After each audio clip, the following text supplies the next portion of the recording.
Wow. Um, Very interesting history there. Is it true then that if a woman maintains either caloric balance with her basically eating enough to support her energy output or even a slight caloric surplus, that it's unlikely that her periods will cease even if she's training very hard and very often? Correct. So it basically boils down to calories in, calories out. Fuel for the task at hand, because some people want to have a slight calorie deficit even in high training. And if that deficit is at night away from training, maybe 150 to 200 calories, then it's going to help perpetuate body fat loss, not lean mass loss, and it's not going to interfere with recovery. It's the fueling in and around the stress, meaning the exercise stress, that's really important. But women have been so conditioned to not eat and not take up space, to be small, all of these sociocultural things, that women are afraid to admit the fact that they want to eat and they should be eating. So this is a nuance within the fitness community that we're really trying to change and get the mindset around: you train hard, you eat well, and your body responds in kind. Appetite, body temperature, and hormones are very tightly linked. Yes, they are. Far too tightly for us to disentangle all of those in a single conversation here.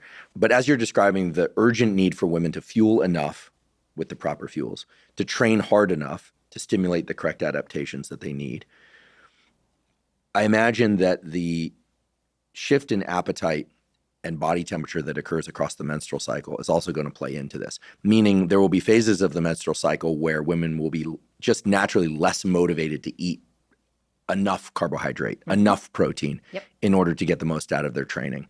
What phases of the menstrual cycle are those, so that women can pay particular attention to make sure that they're fueling enough? Yeah. As estrogen starts to come up right before ovulation, that estrogen surge really dampens appetite.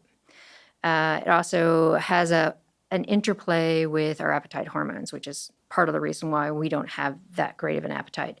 It holds after ovulation. Estrogen dips, you get hungry, it comes up, and people are like, I have some cravings which are driven by progesterone because your body needs more calories. But at the same time, with the elevation of estrogen, you're not hungry. You have cravings, but you're not hungry. Interesting. Yeah.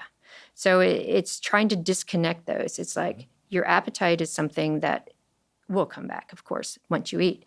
But cravings are more of that psychological capacity of, my body needs more, but I'm not quite sure what. So to get women to understand what's happening across the board, it's always coming back to let's fuel appropriately for the exercise.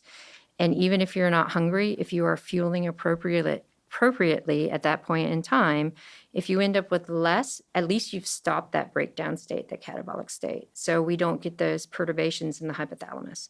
That's my biggest concern for women, is really taking care of that signaling from the brain to the rest of the body. And if we have fuel on board, even though we have appetite perturbations, and if you go do a really hard workout in the heat, you're not going to be hungry either. But if you're having a cold protein drink after that hot workout, you're taking care of that immediate need to shut down the signals that we need to break down things.